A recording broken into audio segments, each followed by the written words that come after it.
Hey friends, it's Kellie Chasse here. Today I'm going to share with you a loose and dreamy lilac painting in watercolor. So we're just going to do a rounded vase, kind of a tubular. It's tubular, man. I'm just going to get the little shape in there. You're not going to see much of this anyway because it's going to be filled, little cylinder, filled with some lilacs and I don't know, maybe some filler flowers. We'll see. For brushes, I'm going to try something a little different. I got these in the other day, and they have the soft version, and then they have the stiffer version. It's basically a scrubber brush for lifting out paint. I have to wash this one off. I can feel I've got some glue or gum Arabic already on there when it was shipped. So I'll just rinse that out really quick. So we're just going to start with probably a little bit of Sap Green. For my palette today, I'm actually using my really large one. I got this from Blick.com now. It's great for traveling. It's a little large, but it's so lightweight, and it's got a little cover that goes onto it. So it's really easy to take with you. And I just spritzed my paint a little bit ago. I think I'm just going to give another spritz again. Not sure what colors I'm going to use. Definitely purples. I did a test here. And you know, with purples, it's always funny, a kind of off subject, but you know, like you have like the warmer tones and you have the cooler tones. I prefer the cooler tones. I love that, like the periwinkle type blue. So I think I'm probably gonna do a little mixture of that, but so we've got a little sap green. So I'm gonna do some stems coming up. I never know how I'm going to paint the flowers in, especially when I do things like this, because this is more intuitive type painting for me. I do need to add a little bit of umber to that. Actually, I think that's quinacridone gold. Just want another color in here, so it's not all the same. Maybe even a little bit of Prussian blue in there, so a darker value. Okay, so we've got a lot of stems in there. You can even do like brown because they're kind of stocky. So I've got my blue here. Now for that blue, I used, I think this was Cad Red.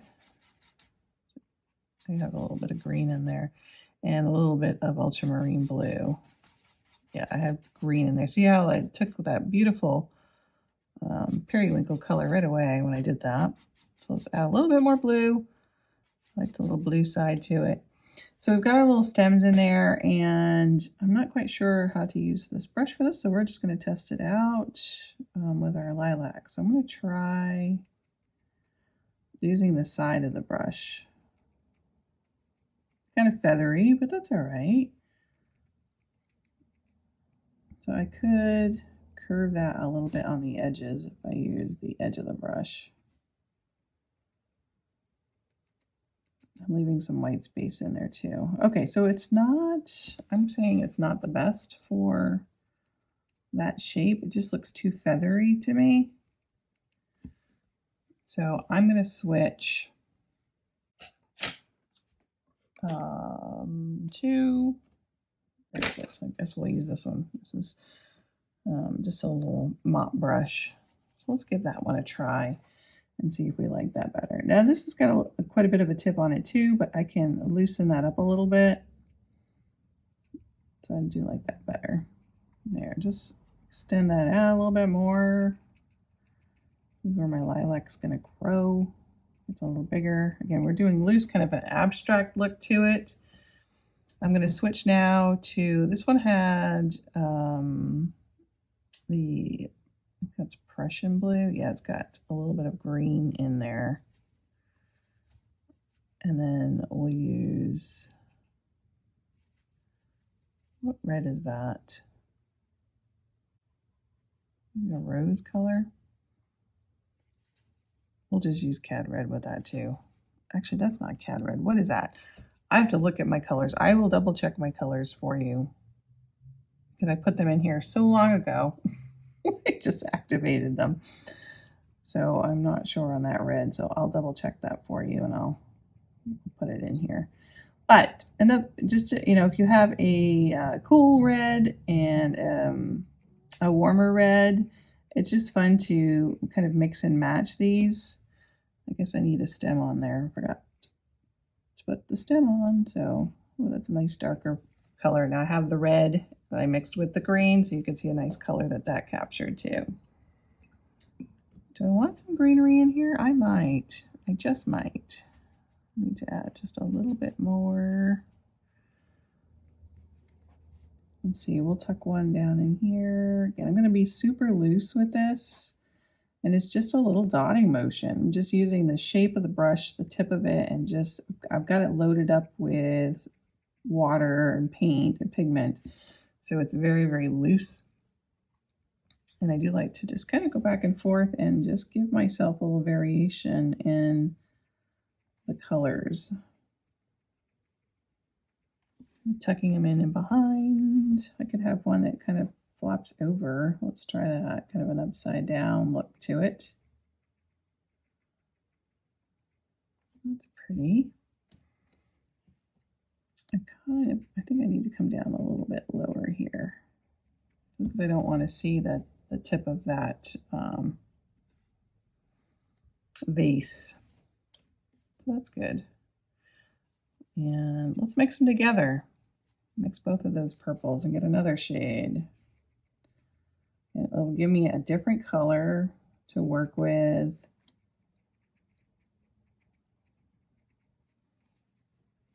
Like that one.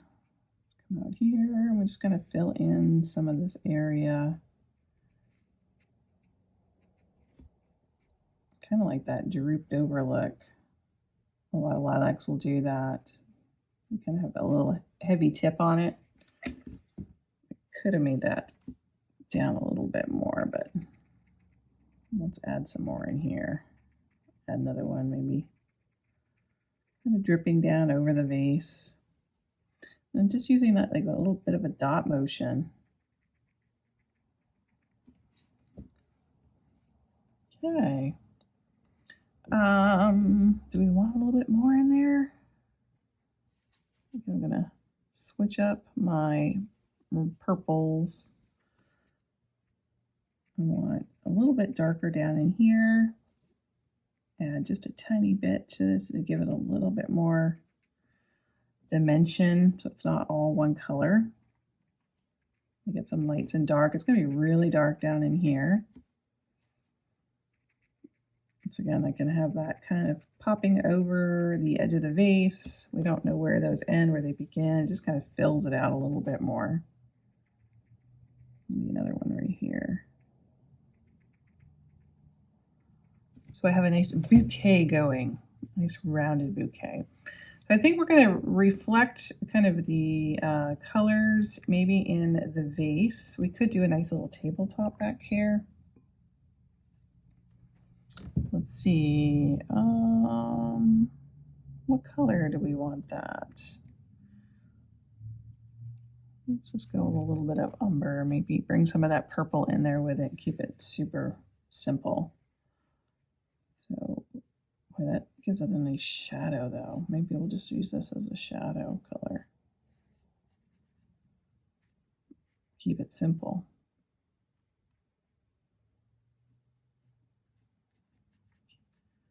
All right, well, I feel like now I have to commit.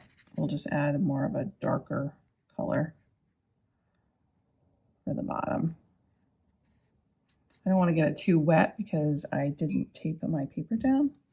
So I'm going to go in with a little bit more purple. Let's just say the shadow's coming this way. It can be from behind, reflecting some of those beautiful colors that are in the inside. So we do want to wait for that to dry a little bit because if I come in here now, this background is going to mess up my inside of my vase. So I think I'm going to add, maybe I want to add a little bit of white flowers to that or give it some white highlights. I have a little bit of gouache over here. It's hardened, so I'm going to try to reactivate some of it. So I have used the white of the paper a lot in this one. So let's give it a nice, it's got a little bit of lavender to it, so it's super light. So let's just pop a little bit of that in there. kind of tuck it in between, again with the white, so it's nice and soft and light. You can extend this little beautiful bouquet out a little bit. You could even have some greenery in there. I mean, they do have a little bit of greenery in amongst them. And then I think we're going to make this kind of a green clear. Let's see, if the background was white, this is going to be fairly light. So I'm just trying to think. I'm going to mix those two, the green and the purple, together again. Just use a few colors. And then I'm going to come down on the side. Just going to shape that vase in, maybe around the edge here. Let some of that bleed together. And hopefully our stems are dry enough. If not, we'll see. I'm just going to tap in some color and leave most of that white in here. I don't want to reactivate it too much. So that is going to be it. I think we're going to do, if you are a Patreon, stick around. We're going to do a second one of this. And if you're not yet a patron, you can watch the extended version by signing up. I'd love to have you. It helps support my channel here on YouTube and helps me buy supplies. Thank you so much for joining me today, and I hope you painted along. If you enjoyed the video, don't forget to like and subscribe. It really helps support the channel and lets me know you want more. And if you're ready for the next floral painting, check out my 7-day flower challenge videos next. It's a really fun way to loosen up and paint a variety of blooms one day at a time. We'll see you in the next one. Happy painting.